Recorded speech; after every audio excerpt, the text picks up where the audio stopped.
Hello guys, vanakkam and welcome to Meteor Nursing Academy, one of the leading academy in training nurses in the nursing competitive exam as well as IELTS and OET training. And in today's session, we are going to discuss about last minute exam preparation for upcoming JIPMER Nursing Officer exam. We are going to see the very important vital golden points. So watch the video till the end, and if you like this video, please like it, share it, subscribe it, and don't forget to click on the bell icon. So let's begin the session. So the first one is, in order to immobilize the fracture, what device we are going to use? Here the right answer is gutter splint. In the exam they will be giving the word gutter splint and they will ask what device is this, because we all know about splint, but we doesn't know if they are giving gutter splint together, what is that we doesn't know. It is also a splint which is used to immobilize the fractures. Okay, and the second point is, there are different type of gutter splint available. The first example is ulnar gutter. You can see in this image very clearly. They will be giving the image like this in the exam and they will ask what splint is this or what type of splint is this, and here the right answer is ulnar gutter splint. And this ulnar gutter splint is commonly used in case of fracture in the third and fourth metacarpal fingers. Okay, third and fourth finger, that is third and fourth metacarpal bone. If there is any fracture in this situation, we will be using what? Ulnar gutter splint.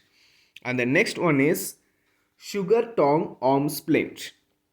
You can see in this image, the healthcare worker is wrapping the wrist and the forearm with the help of a splint. So this is nothing but sugar tongue arm splint. They will be giving the image like this and they will ask what type of splint is this. Okay, or they will be giving the name sugar tongue arm splint. So for what purpose we supposed to use this type of splint? And the right answer what you're supposed to write is immobilizing the wrist and forearm. If there is any fracture in the wrist and forearm, they are using this sugar tongue arm splint. And the next one is posterior gutter. Posterior gutter. In the posterior gutter, if there is any fracture in the upper tibia, fibula, or bone surrounding the knees, in this situation we are using a splint, and the name of the splint is posterior gutter. The splint applied from the thighs to the lower leg. From thighs to the lower leg, continuously the splint will be applied. Okay, and this type of splint is called as what? Posterior gutter in case of upper tibia fibula fracture and fracture around the knee bones. Okay, in this situation we are using this. So the next one is stirrup short leg splint. What is this? You can see in this image, from the calf muscles, from the area of the calf muscle till the ankle, they are applying a splint, and the name of the splint is stirrup short leg splint. And the purpose of applying this splint is, if there is any soft tissue injury or any fracture in the ankle, any bone fracture in the ankle, that time we are going to use what type of splint? Stirrup short leg splint. Okay, and the next one is, all the things whatever we have seen now are the example of gutter splints. Ulnar gutter splint, sugar tongue arm splint, posterior gutter, stirrup short leg. So all are examples of what? Gutter splints. The next one is, we are going to discuss about inhalation agent. Inhalation general anesthetic agent. See, in hospital setup, there are different type of gas which is used to provide anesthesia. Okay, and each container, each gas is stored in the container, and each container is color coded with different colors. We are going to see the examples of those things. Okay, so you can see here, if the inhalation agent is methoxyflurane, the color is green. Sevoflurane, the color is yellow. Enflurane, orange color. Isoflurane, pink color. Halothane, red color. So in the exam they will be asking you what is the color code of halothane inhalation agent, what is the color code of enflurane inhalation agent. That time you supposed to give the right answer. These are all memory based questions. Fine. The next thing is, very commonly asked question is conversion from Celsius to Fahrenheit or from Fahrenheit to Celsius. They will be giving some values and asking you to substitute the values in the formula and you have to get the answer. So for this, what you supposed to remember? You supposed to remember the formula of Celsius to Fahrenheit and Fahrenheit to Celsius. You can see the formula here. F is equal to C into 9 by 5 plus 32. If they are asking for Fahrenheit, you have to use this formula. If they are asking for centigrade or Celsius, you are supposed to use the second formula, that is C is equal to F minus 32 5 by 9, or C is equal to F minus 32 divided by 1.8. 1.8 is nothing but, if you are dividing 5 by 9, it gives 1.8. Okay, in either way they can give the answer and ask the question. Okay, fine. And now we are going to see the important part, that is we are going to discuss the classical manifestations of the disease condition. In this disease, this manifestations is the classical one, like that we are going to discuss. It is very important. Guys, please listen carefully. The first one what we are going to discuss is glaucoma. As you all know, the meaning of glaucoma means increase in the intraocular pressure. The normal intraocular pressure is 10 to 20 mm of mercury. This is the normal intraocular pressure. If it is increasing, then this situation is considered as what? Glaucoma. In this situation, what will happen? Tunnel vision will be there. What vision will be there? Tunnel vision. So tunnel vision is the classical manifestation of glaucoma. So which is the common drug of choice we using here? The first drug of choice is, pilocarpine. So this is the drug which is commonly used for glaucoma patient. Okay, fine. And the next one is Down syndrome. See, Down syndrome, it is also called as trisomy 21. Trisomy 21. Why it is called as trisomy 21? What is Down syndrome? See, in Down syndrome or trisomy 21, what is happening, we are having 46 chromosomes, right? Fine. So, in the 21st chromosome, chromosome number 21, there is one additional chromosome is present. Okay, there is one. Usually we are having a pair of chromosomes. Pair in the sense what? Two chromosomes are collectively called as what? Pair. So two chromosomes are called as pair. In 21st chromosome, okay, one additional chromosome is there. So 2 plus 1, it becomes what? 3. That's why we used to call it as what? Trisomy 21. Where is the problem? The problem is that in the 21st chromosome, what is the problem? One extra chromosome is present. So 2 plus 1, 3 chromosomes are present in the chromosome 21. That's why we are calling it as what? Trisomy 21. Also called as Down syndrome. Here the manifestations are very important, guys, because n number of times they have asked question related to Down syndrome. What are all those manifestations? Protruding tongue. The tongue will be bigger in size. The baby cannot keep the tongue inside the mouth. The tongue will be protruded out. The next one is single crease in the palm. If you open your palm and if you see, there are many creases, many lines will be there in the palm. But for the person who is suffering from Down syndrome, a single crease will be present. Single line will be present. It's a classical manifestation. The next one is flat face, flat nasal bridge. These are all the normal thing. And the next one is epicanthal fold.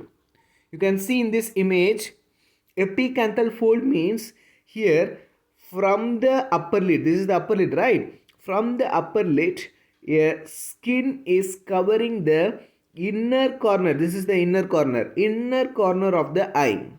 From the upper lid, your skin is covering the inner corner of the eye. So this condition is called as what? Epicanthal fold, and these are all the classical manifestation of Down syndrome. Once again, let me say, Down syndrome, it is also called as trisomy 21, protruding tongue, single crease of palm, flat nasal bridge, flat face, epicanthal fold. These are all the classical manifestations of Down syndrome. The next thing what we are going to see is diabetic ketoacidosis. You all know the meaning of diabetes. That is, the glucose level is increased either because of type 1 or type 2. What is type 1? Type 1 is also called as what? Juvenile diabetes. And the complication of this type 1 diabetes is diabetic ketoacidosis. Fine. And the other classification is type 2. And what is the complication of type 2 diabetes mellitus? Hyperglycemic, hyperosmolar, non-ketotic syndrome. In type 2 diabetes mellitus, ketone body formations will not be there. In rare condition, ketone body formation will be there. Very rare. Usually the ketone bodies are not formed in the type 2 diabetes mellitus. It is because of presence of insulin. And the cells, some particular amount of cells are resistant to the insulin. The cells are resistant to the insulin, that is called as what? Type 2 diabetes mellitus. The type 1 diabetes mellitus is also called as insulin dependent diabetes mellitus. Type 2 is called as non-insulin dependent diabetes mellitus, because in type 2 the insulin is present. And whenever the insulin is present, you should know the function of insulin, guys. Insulin has two vital functions. The first one is it carries the glucose inside the cell. And second function is it prevents the breakdown. Of fat. If fat breakdown is prevented, means the ketone body formation will not be there. Okay, that's why in type 2 diabetes mellitus, because of the presence of insulin, ketone body formation is not there. Okay, that's why we used to call it as what? Non-insulin dependent diabetes mellitus, because insulin is already present. Fine. So these are all the types, other names of type 1 and type 2 diabetes mellitus, and we have seen the complications of type 1 and type 2. In type 1, diabetic ketoacidosis is very common, and in type 2, hyperglycemic, hyperosmolar, non-ketotic syndrome is very common. Fine. Okay. So what will happen in case of diabetic ketoacidosis? Kussmaul respiration will be there. What respiration? Kussmaul respiration will be there. So what is Kussmaul respiration? See, this is the normal respiratory pattern. What I am drawing is a normal respiratory pattern. Okay. So inspiration, expiration, inspiration, expiration. And the rate is also normal. Rate means count. What is the normal respiratory rate? 20 to 24. This is the normal one. In some book says 18 to 20 or 18 to 22. Okay, it varies according to the book. So this is the normal respiratory rate. Okay, and the next one is depth. What is depth? If you are taking a deep inspiration, more volume of air is going inside the lungs. That is called as what? Depth. Okay. So why I am saying about the rate and depth in case of Kussmaul respiration? Because the rate is also going to get increase, and the depth is also going to get increase in the Kussmaul respiration. And if you see the waves of the Kussmaul respiration, it is going to be like this. Okay, increasing the rate, increasing in the depth of the respiration. Okay, and the Kussmaul respiration is seen in where? Which condition? In diabetic ketoacidosis. What the ketoacidosis will cause? Severe dehydration. So what is the first management if the person is admitted with the diabetic ketoacidosis? You have to hydrate the patient. How you will hydrate the patient? If the person is conscious or unconscious, doesn't matter. Immediately you have to insert the cannula and you have to start with the IV fluid bolus. Usually the management will change according to the hospital settings. For example, if you take Safdarjung hospital, what they used to do in the hospital setting means, if the person is came to know he is suffering from diabetic ketoacidosis, so immediately they will insert the cannula, and in the first hour 1000 ml of IV fluid they will infuse to the patient as a bolus. In the second hour 500 ml, and every hour they will be checking the urine ketones, okay, by means of using the dipstick. Already you all know about the dipstick, right? So dipstick method, they will be checking the urine ketones every hour, and also they will be checking the random blood sugar level by means of using the glucometer. Okay, in the first hour 1000 ml they will infuse, in the second hour 500 ml they will infuse, in the third hour 250 ml they will infuse, from the fourth hour onwards continuously they will infuse the 100 ml per hour normal saline infusion continuously they will give to the patient. If required, they will be adding the insulin also in the saline. Fine. So this is all about the management of diabetic ketoacidosis. Fine. So in diabetic ketoacidosis, which is very common, acetone breath is very common. That is, the smell, the fruity odor or the musty smell will be there in the breath. Okay, this is called as what? Acetone breath. It happens because of accumulation of ketone bodies. Fine. And the next one is diphtheria. Very important, guys. See, the hallmark sign of respiratory diphtheria. Diphtheria means, it is a upper respiratory tract infection. Okay. And what is the hallmark sign of respiratory diphtheria? Pseudomembrane. Formation of pseudomembrane. Where the pseudomembrane will be formed? In the tonsils, pharynx, larynx, nose, and it can extend into the trachea. You can see in this image very clearly the pseudomembrane. A white color patch is present, right? And the coated tongue is present, right? So this is called as what? Pseudomembranes. And the pseudomembrane is a classical manifestation of respiratory diphtheria, and it starts to form or appear within 2 to 3 days of illness. Within how many days? Within 2 to 3 days you can see the pseudomembrane formation in the oral cavity, especially in the tonsils, pharynx, larynx, nose and trachea. And the next one is dengue. The positive Hermann sign is present in the dengue. Hermann sign is nothing but petechiae. See, there are three types of color changes, erythematous formations. Okay, so what are they? The first one is petechiae, and second one is purpura, and third one is ecchymosis. So in all these conditions, what will be present? Rashes will be present. Okay, what type of rashes? What is the color of the rashes? It is going to be red in color, erythema. Okay, so in case of petechiae, the size of the rash is going to be, erythema is going to be 1 to 2 millimeter. In case of purpura, the size of the rash is going to be 2 to 3 millimeter. In case of ecchymosis, the size of the rash is going to be in centimeter, that is 1 to 2 centimeter. Okay, and in Hermann sign, what is happening? Whether the person will get the petechiae, purpura or ecchymosis. See, in dengue, Hermann sign is present, and it is nothing but petechiae.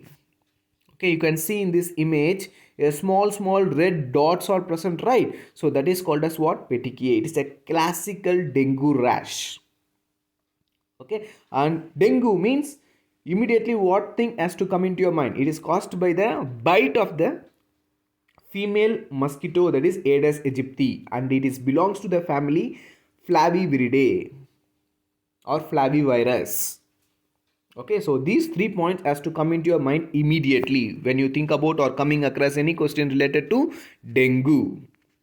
Okay, side by side, understand the image also. The next one is DVT. Very simple question. Deep vein thrombosis. Whenever you come across this word, you have to think about what? Homan sign. Homan sign is nothing but Consider this is the foot. This is the foot. Okay, if the doctor is, this is the calf muscle and this is the knees. Okay, this is the ankle. If the doctor is forcefully dorsiflexing, if the doctor is forcefully dorsiflexing the foot, immediately the person will be having pain in the calf muscles. It shows that the person is having what? Deep vein thrombosis. Okay, and the next one is Addisons disease. What is Addisons disease? If the cortisol level is increased, it is called as Cushing syndrome. Cushing syndrome or Cushing disease. Cushing disease means the problem is there in the pituitary. Cushing syndrome means the problem is there in the adrenal gland. Okay, these two things you remember. And in case of Addison disease, why I discussed about Cushing syndrome suddenly? Because Addison disease and Cushing syndrome are just opposite to each other. Okay, in Cushing syndrome, what happened? The cortisol level is increased. Okay, the cortisol level is increased, whereas in Addison's disease, the cortisol level is decreased. Fine. Okay, so which is the one which is secreting the cortisol? This is the adrenal gland. It has two parts, that is adrenal cortex and adrenal medulla. Okay, and in adrenal medulla, what type of cell is present? Chromaffin cells are present. Chromaffin cells are present. And in adrenal cortex, zona glomerulosa, zona fasciculata, okay, and zona reticularis. Zona fasciculata is the one which is secreting what? Glucocorticoids. Glucocorticoids are nothing but cortisol.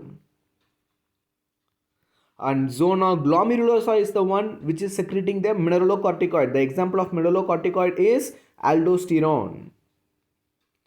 Reticularis, which is the one secreting androgen.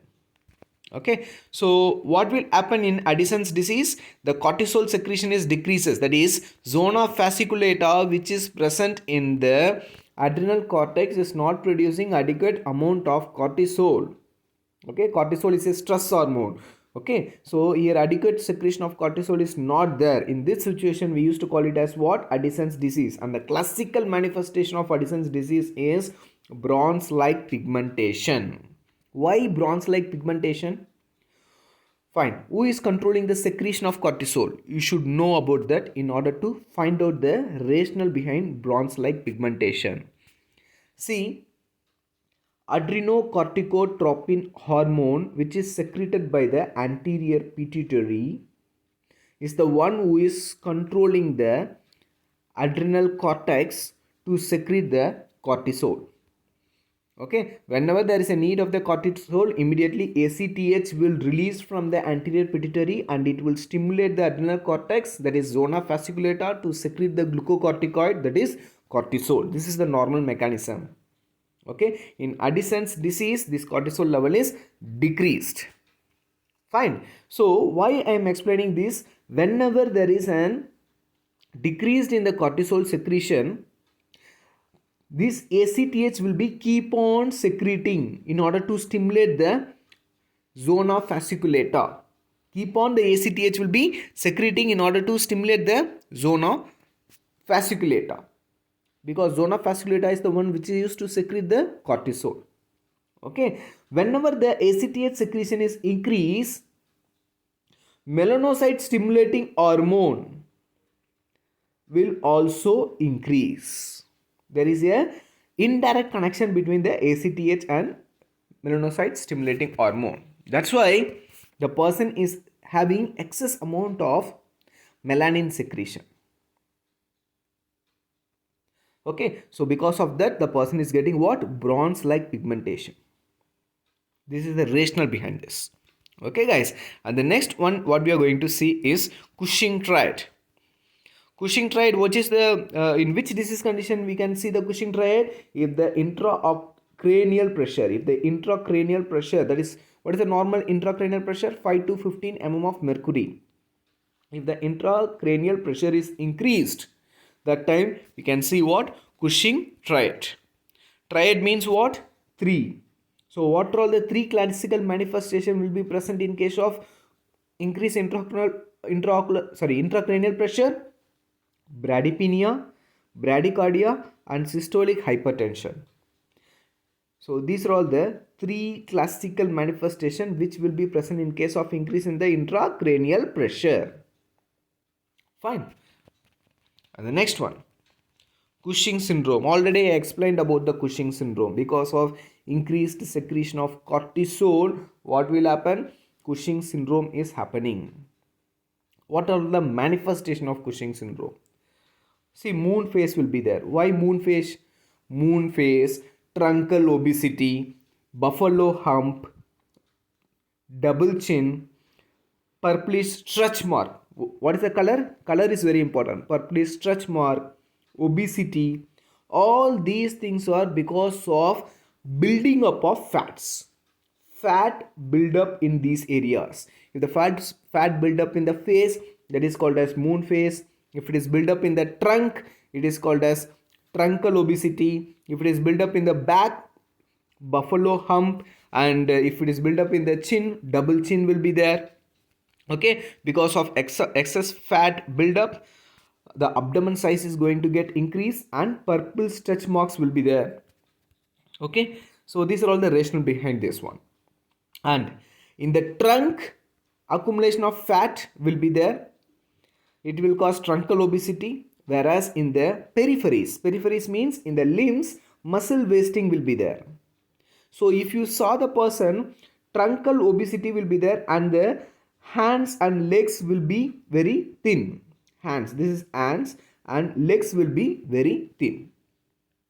Okay, so this is because of muscle wasting. The next one is thin hair will be there, and because of excess secretion of androgen in Cushing syndrome, see, adrenal cortex is affected. So as I mentioned already, it has three cells: fasciculata, glomerulosa, reticularis.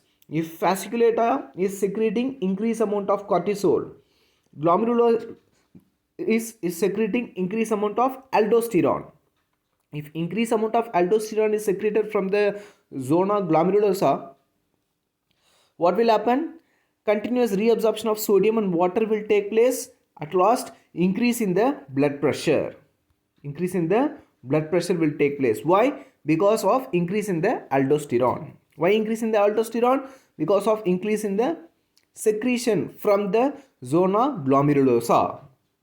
And the last one is zona reticularis. Increase in the secretion of zona reticularis androgen will cause what? Hirsutism, virilism, also called as hypertrichosis. What is hirsutism? Male-like hair formation will be there for the females. This is called as hirsutism. So male type hairs, it is commonly seen in the face for the females. This condition is called as hirsutism. It is because of increased secretion of androgen. If in case of severe androgen secretion, that time what will happen, the hirsutism will be converted into virilism. Virilism is also called as hypertrichosis. That is, excess growth of hair will be there for the females. And also the voice will be changed. The tone of the voice will be changed like the male. And male type baldness can also present for the females. Okay, this is the last stage or excess secretion of androgen. Okay, and next one is elevated blood pressure. Why there is an elevated blood pressure? As I mentioned already, not only the cortisol level is increased, aldosterone level is also going to get increased in the Cushing syndrome. So if there is excess secretion of aldosterone, excess amount of sodium and water is reabsorbed, it leads to elevated blood pressure. Why amenorrhea?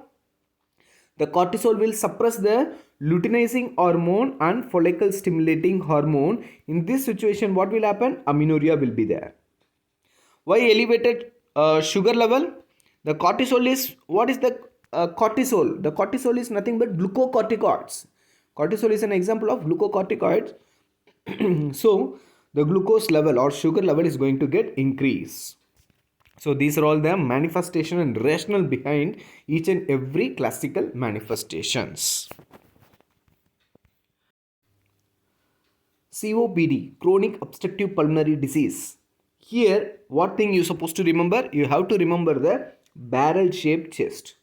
And the oxygen, what you supposed to administer? You have to administer in the minimum quantity. If you are using the nasal cannula, 1 to 2 liters per minute. If you are using the Venturi mask, you can go for 24 size or 28 size Venturi mask. Okay, because this is the minimal amount of oxygen will be delivered to the patient. Okay, and the next one is acute pancreatitis. What is pancreatitis? Inflammation of the pancreas. What is the enzyme or which blood value we supposed to check immediately in case of acute pancreatitis, or if you are suspecting acute pancreatitis, you have to check for serum lipase and amylase level, because these are secreted by the pancreas. And the next very important thing is, in case of acute pancreatitis, Cushing sign and Turner sign will be there. What is Cushing sign? In the periumbilical area, erythema will be present. Turner sign means in the flank region, erythema will be present. Okay, so that is the difference between what? Cushing sign and Turner sign. It happens because of the damage of the blood vessels which is present in the peritoneum. This Cushing sign and Turner sign happen because of what? Damage of the blood vessels which is present in the peritoneal region, and bleeding is taking place. Internal bleeding is taking place. That's why Cushing sign and Turner sign is there. Okay, fine. The next one, if the person is suffering from pancreatitis, which surgical management we can do? And here the right answer is Whipple's procedure. Whipple's procedure, very important. Many times they have asked this one. So what is this Whipple's procedure? It is also called as what? Pancreaticoduodenectomy. Pancreaticoduodenectomy. So what they will do here?